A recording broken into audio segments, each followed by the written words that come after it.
Hello everyone, welcome to our YouTube channel only UP triple SC. कैसे हैं आप लोग? आई होप आप लोग बहुत अच्छे होंगे। तो चलिए शुरू करते हैं आज का लेक्चर को शुरू करने से पहले आपसे रिक्वेस्ट है, अगर आपने चैनल को सब्सक्राइब नहीं किया है तो कर लीजिएगा और नोटिफिकेशन बेल भी हिट कर दीजिएगा, जिससे आने वाली वीडियो का नोटिफिकेशन आपको टाइम पर मिल पाए। तो चलिए शुरू करते हैं आज का लेक्चर। फर्स्ट क्वेश्चन है, सूची 1 में दिए गए विषयों का मिलान सूची 2 में दिए गए अकबर के शासनकाल की मुख्य घटनाओं से कीजिए और नीचे दिए गए विकल्पों में से सही उत्तर चुनिए। तो जो सूची 1 है इसमें ईयर्स दिए गए हैं और सूची 2 जो है इसमें घटनाएं दी गई हैं जो अकबर के शासनकाल से संबंधित हैं। तो जो कौन सी घटना है या कौन से ईयर्स में हुई थी आप लोगों को बताना है।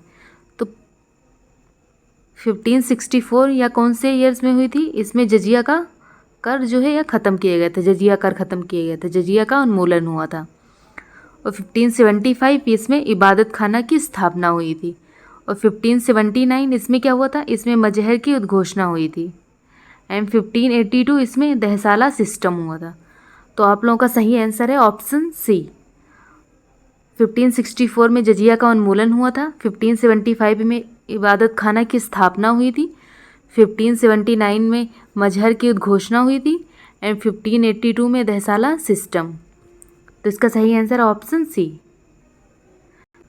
क्वेश्चन नंबर 2 है, किसने एक तरफ संस्कृत मुद्रा लेख के साथ चांदी के सिक्के निर्गत किए थे? Option A Mohammad bin Qasim, option B है महमूद गजनी, ऑप्शन सी है शेरशाह एंड ऑप्शन डी है अकबर। तो इसका सही आंसर है guys option B, Mahmud Ghaznavi. इसने जो है एक तरफ संस्कृत मुद्रा लेख के साथ चांदी के सिक्के निर्गत किए थे। क्वेश्चन नंबर 3 है, दक्षिणी भारत का प्रसिद्ध तक्कोलम का युद्ध हुआ था। ऑप्शन ए है चोल एवं उत्तर चालुक्य के मध्य, ऑप्शन बी है चोल एवं राष्ट्रकूटों के मध्य, ऑप्शन सी है चोल एवं होयसल के मध्य एंड ऑप्शन डी है चोल एवं पांड्यों के मध्य। तो दक्षिण भारत का प्रसिद्ध युद्ध जो है तक्कोलम यह किसके बीच हुआ था? तो इसका सही आंसर है ऑप्शन डी, चोल एवं पांड्यों के बीच। क्वेश्चन नंबर 4 है, प्रारंभिक जैन साहित्य निम्नलिखित में से किस भाषा में लिखा गया था? प्रारंभिक जैन साहित्य जो है या निम्नलिखित में से किस भाषा में लिखा गया था? ऑप्शन ए है अर्धमागधी, ऑप्शन बी है पाली, ऑप्शन सी है प्राकृत एंड ऑप्शन डी है संस्कृत। तो जो प्रारंभिक जैन साहित्य है यह लिखा गया था अर्धमागधी भाषा में। ऑप्शन इसका सही आंसर है, अर्धमागधी भाषा में लिखा गया था। क्वेश्चन नंबर 5 है, मानव समाधानों में कुत्ते दफनाए गए थे। ऑप्शन ए है गुफकराल में, ऑप्शन बी है बुर्जहोम में, ऑप्शन सी है मारतंड में एंड ऑप्शन डी है मेहरगढ़ में। तो जो मानव समाधानों में कुत्ते दफनाए गए थे ये कहाँ दफनाए गए थे? तो यह बुर्जहोम में दफनाए गए थे। क्वेश्चन नंबर 6 है, बोर्ड ऑफ कंट्रोल की स्थापना किस अधिनियम के अंतर्गत की गई थी? ऑप्शन ए है रेगुलेटिंग एक्ट 1773, ऑप्शन बी है सेटलमेंट अधिनियम 1781, ऑप्शन सी है चार्टर अधिनियम 1813 एंड ऑप्शन डी है पीट्स इंडिया अधिनियम 1784। तो बोर्ड ऑफ कंट्रोल की स्थापना किस अधिनियम के अंतर्गत की गई थी? तो इसका सही आंसर है ऑप्शन डी, पीट्स इंडिया अधिनियम 1784 के अंतर्गत जो है बोर्ड ऑफ कंट्रोल की स्थापना की गई थी। क्वेश्चन नंबर 7 है, आचार्य विनोबा भावे किस आंदोलन में भाग लेने के लिए प्रथम बार गिरफ्तार हुए थे? ऑप्शन ए है बारदोली आंदोलन, ऑप्शन बी है चंपारण सत्याग्रह, ऑप्शन सी है सविनय अवज्ञा आंदोलन एंड ऑप्शन डी है असहयोग आंदोलन। तो जो है विनोबा भावे जो है किस आंदोलन में भाग लेने के लिए प्रथम बार गिरफ्तार हुए थे? तो यह हुए थे सविनय अवज्ञा आंदोलन। तो और सविनय अवज्ञा आंदोलन कब हुआ था?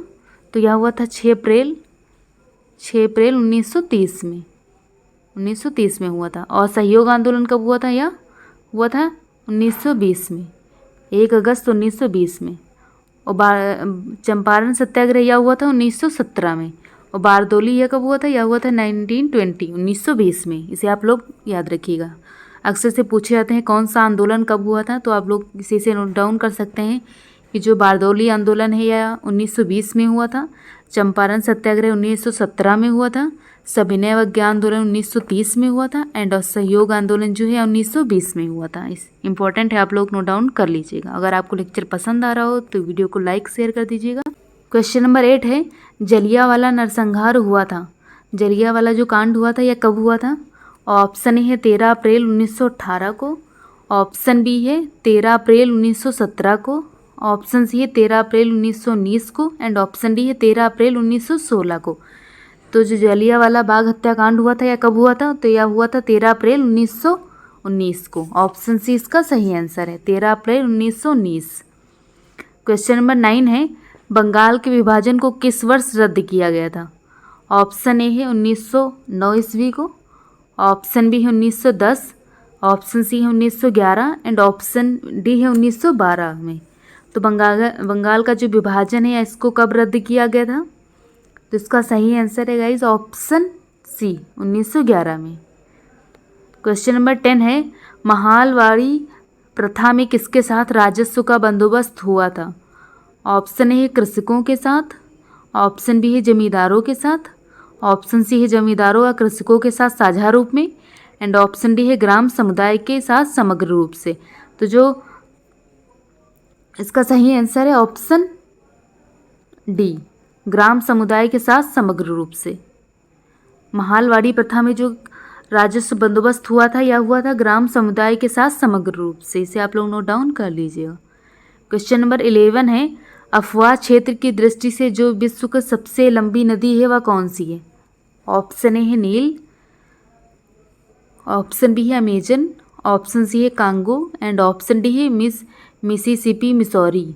तो अफवाह क्षेत्र की दृष्टि से जो विश्व की सबसे लंबी नदी है वह कौन सी है? तो वह है अमेजन नदी। अमेजन नदी जो है अफवाह की दृष्टि से सबसे लंबी नदी है। क्वेश्चन नंबर 12 है, प्रधान या उत्तर या ध्रुववृत्तीय तथा विषुवत भूमध्य रेखा का प्रतिच्छेदन बिंदु अवस्थित है? ऑप्शन ए है अंध महासागर में, ऑप्शन बी है घाना में, ऑप्शन सी है मोरक्को में एंड ऑप्शन डी है प्रशांत महासागर में। तो इसका सही आंसर है ऑप्शन ए, अंध महासागर में। क्वेश्चन नंबर 13 है, तमिलनाडु में मानसून के सामान्य महीने में कौन से हैं? सामान्य महीने कौन से हैं? तमिलनाडु में जो मानसून के सामान्य महीने या कौन से हैं? ऑप्शन ए है मार्च अप्रैल, ऑप्शन बी है जून जुलाई, ऑप्शन सी है सितंबर अक्टूबर एंड ऑप्शन डी है नवंबर दिसंबर। तो जिसमें सामान्य महीने हैं तो यह कौन से हैं? तो यह है नवंबर दिसंबर। ऑप्शन डी इसका सही आंसर है। मानसून के जो सामान्य महीने हैं वह नवंबर और दिसंबर हैं। क्वेश्चन नंबर 14 है, निम्नलिखित राज्यों में से कौन से उत्तर प्रदेश के सीमावर्ती हैं? पंजाब, राजस्थान, छत्तीसगढ़ या फिर झारखंड। तो नीचे दिए कोड का प्रयोग का सही उत्तर चुनिए। तो इनमें से कौन से उत्तर प्रदेश के सीमावर्ती हैं? तो क्वेश्चन नंबर 14 का सही आंसर है गाइस ऑप्शन बी, 2, 3, 4 मतलब राजस्थान, छत्तीसगढ़ और झारखंड जो है यहाँ उत्तर प्रदेश के सीमावर्ती हैं। पंजाब जो है यहाँ सीमावर्ती नहीं है, इसे आप लोग याद रखिएगा। क्वेश्चन नंबर 15 है, वर्ष 2001-2011 की अवधि में उत्तर प्रदेश की जनसंख्या वृद्धि दर रही है? ऑप्शन ए है 20.46%, ऑप्शन बी है 20.09%, ऑप्शन सी है 22.19% एंड ऑप्शन डी है 18.69%। तो 2001 से 2011 की अवधि में उत्तर प्रदेश की 10 की जनसंख्या वृद्धि दर कितनी रही है? तो यह रही है 20.09%। क्वेश्चन नंबर 16 है, विशेष आर्थिक सेज नीति घोषित की गई थी? ऑप्शन ए है अप्रैल 2000 में, ऑप्शन बी है अप्रैल 2001 में, ऑप्शन सी है अप्रैल 2002 में एंड ऑप्शन डी है अप्रैल 2003 में। तो जो विशेष आर्थिक नीति सेज नीति घोषित की गई थी या कौन से सन में की गई थी? तो इसका सही आंसर है ऑप्शन ए, अप्रैल 2000 में। क्वेश्चन नंबर 17 है, अदृश्य निर्यात इनविजिबल एक्सपोर्ट का अर्थ होता है? ऑप्शन ए है सेवाओं का निर्यात, ऑप्शन बी है प्रतिबंधित सामान का निर्यात, ऑप्शन सी है अलिखित सामान का निर्यात एंड ऑप्शन डी है तस्करी में से सामान का निर्यात। तो जो इनविजिबल एक्सपोर्ट का अर्थ होता है या क्या होता है? तो इसका सही आंसर है गाइस ऑप्शन ए, सेवाओं का निर्यात। क्वेश्चन नंबर 18 है, खादी ग्रामोद्योग आयोग की स्थापना किस पंचवर्षीय योजना काल में की गई थी?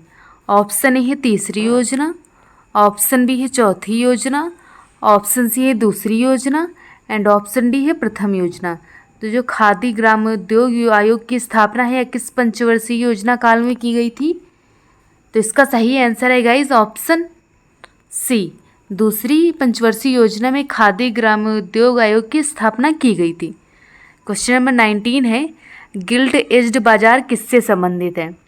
ऑप्शन ए धातुओं के व्यापार से, ऑप्शन बी है ऋण पत्रों के व्यापार से, ऑप्शन सी है सरकारी प्रतिभूतियों के व्यापार से एंड ऑप्शन डी है शस्त्रों के व्यापार से।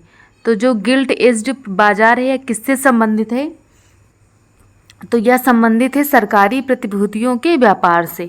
गिल्ड एज्ड बाजार जो है सरकारी प्रतिभूतियों के व्यापार से संबंधित है, इसे आप लोग नोट डाउन कर लीजिएगा। क्वेश्चन नंबर 20 है, भारत सरकार के नीति आयोग जो आर्थिक नीति निर्धारण का चिंतन समूह है में नीति का पूरा स्वरूप क्या है? मतलब नीति का फुल फॉर्म बताना है। तो ऑप्शन ए है national internal trade information, option B है national institute for transforming India, option C है national integrated treaty institute and option D है नेशनल इंटेलेक्चुअल ट्रेनिंग इंस्टीट्यूट। तो नीति का फुल फॉर्म क्या है? आप लोग कमेंट सेक्शन में बताइएगा कि नीति का फुल फॉर्म क्या है। तो इसका सही आंसर है option B, National Institution for transforming India. Option B इसका सही आंसर है। क्वेश्चन नंबर 21 है, सही उत्तर का चयन कीजिए। सभी व्यक्ति पंचायती राज के सदस्य बन सकते हैं। ऑप्शन बी है वह व्यक्ति जो राज्य विधानसभा का सदस्य होने की योग्यता न रखता हो पंचायती राज का सदस्य बन सकता है। ऑप्शन सी है 25 वर्ष की आयु वाले व्यक्ति ही पंचायती राज की सदस्यता के लिए अर्ह हैं एंड ऑप्शन डी है वे सभी लोग जो 21 वर्ष की आयु पूरी कर चुके हैं तथा राज्य विधानसभा के सदस्य चुने जाने की योग्यता रखते हैं वो पंचायती राज की सदस्य के लिए योग्य हैं। तो इसका सही आंसर क्या है?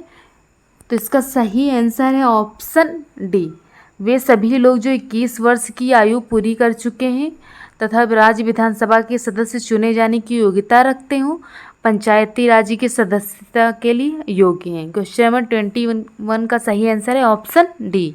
अगर आपको वीडियो पसंद आ रही हो तो वीडियो को लाइक कर दीजिएगा और चैनल को सब्सक्राइब कर दीजिएगा। क्वेश्चन नंबर 22 है, कोई विधेयक धन विधेयक है या नहीं इसका विनिश्चय निम्न में से कौन करता है? बहुत इंपॉर्टेंट क्वेश्चन है, पूछा जाता है कि कोई विधेयक धन विधेयक है या नहीं इसका विनिश्चय निम्न में से कौन करता है। और यह भी पूछा जाता है कि धन विधेयक कहाँ पेश किया जाता है? तो धन विधेयक केवल लोकसभा में पेश किया जाता है। और इसका जो है विनिश्चय कौन करता है? तो ऑप्शन ए है वित्त मंत्री, ऑप्शन बी है राज्यसभा का सभापति, ऑप्शन सी है भारत का राष्ट्रपति एंड ऑप्शन डी है लोकसभा का अध्यक्ष। तो कोई धन विधेयक है या नहीं इसका विनिश्चय जो है कौन करता है? तो लोकसभा का अध्यक्ष करता है और यह केवल लोकसभा में ही पेश किया जाता है, इसे भी आप लोग याद रखिएगा। क्वेश्चन नंबर 23 है, बिना अनुमति के कितने दिन तक संसद में अनुपस्थित रहने पर किसी सांसद को अयोग्य घोषित किया जा सकता है? ऑप्शन ए है 30 दिन, ऑप्शन बी है 60 दिन, ऑप्शन सी है 90 दिन एंड ऑप्शन डी है 120 दिन। तो अगर कोई सांसद जो है ये संसद में कितने दिन तक नहीं आता है तो वह अयोग्य घोषित किया जा सकता है। तो इसका सही आंसर है गाइज ऑप्शन बी, 60 दिन। 60 दिन तक अगर वह नहीं आता है तो वह अयोग्य घोषित कर दिया जाता है, इसे भी आप लोग याद रखिएगा, 60 दिन। क्वेश्चन नंबर 24 है, निम्नलिखित में से किनको विधि के शासन के प्रमुख लक्षणों के रूप में माना जाएगा? ऑप्शन ए है शक्तियों का परिसीमन, ऑप्शन बी है विधि के समक्ष समता, ऑप्शन सी है सरकार के प्रति जन उत्तरदायित्व एंड ऑप्शन डी है स्वतंत्रता और नागरिक अधिकार। तो इसमें से कौन सा सही है? केवल 1, 3, केवल 2 और 4, केवल 1, 2 और 4 एंड ऑप्शन डी है 1, 2, 3, 4 चारों। तो इसका सही आंसर है गाइज ऑप्शन सी, केवल 1, 2, 4, केवल 1, 2 और 4। शक्तियों का परिसीमन, विधि के समक्ष समता, स्वतंत्रता और नागरिक अधिकार, ये विधि के शासन के प्रमुख लक्षण हैं। इसे आप लोग याद रखिएगा। क्वेश्चन नंबर 25 है, भारतीय संविधान इनमें से किसका सर्वाधिक ऋणी है? ऑप्शन ए है स्विट्जरलैंड का संविधान, ऑप्शन बी है संयुक्त राज्य अमेरिका का संविधान, ऑप्शन सी है भारत शासन अधिनियम 1935 एंड ऑप्शन डी है कनाडा का संविधान। तो इनमें से कौन से संविधान, मतलब कौन से देश के संविधान से भारत का सबसे ज़्यादा ऋण है, मतलब कहाँ से सबसे ज़्यादा भारत का संविधान लिया गया है? तो इसका सही आंसर है गाइज ऑप्शन सी, भारत शासन अधिनियम 1935। क्वेश्चन नंबर 26 है, रक्त होता है, एक ऑप्शन ए एक संयोजी ऊतक है, ऑप्शन बी है एक उपकलित ऊतक है, ऑप्शन सी है ए और बी दोनों एंड ऑप्शन डी है इनमें से कोई नहीं।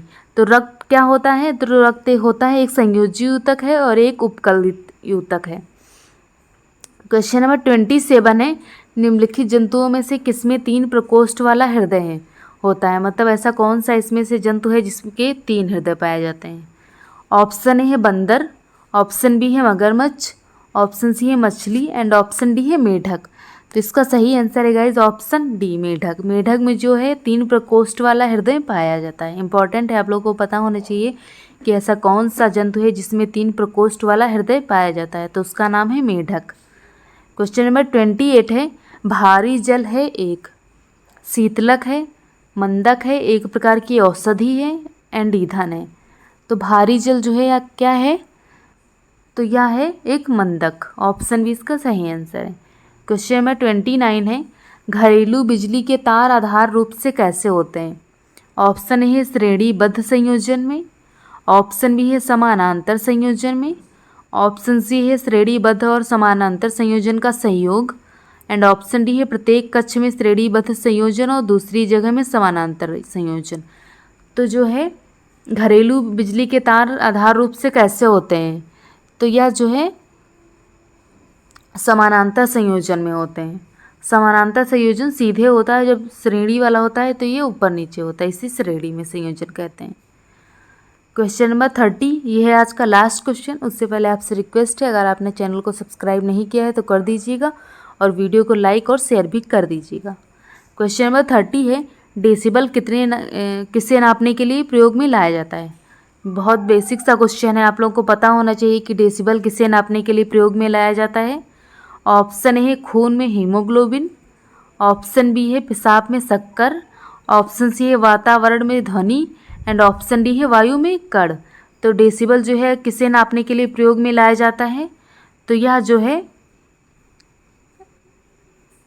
वातावरण में ध्वनि, ऑप्शन सी इसका सही आंसर है। वातावरण में जो ध्वनि होती है उसको नापने के लिए डेसिबल का प्रयोग किया जाता है। तो क्वेश्चन नंबर 30 आज पूरा हो गया है, क्वेश्चन नंबर 30 तक हो गए हैं। तो आज का लेक्चर यहीं पे ख़त्म होता है। थैंक यू फॉर वॉचिंग, मिलते हैं नेक्स्ट वीडियो में, तब तक के लिए बाय बाय।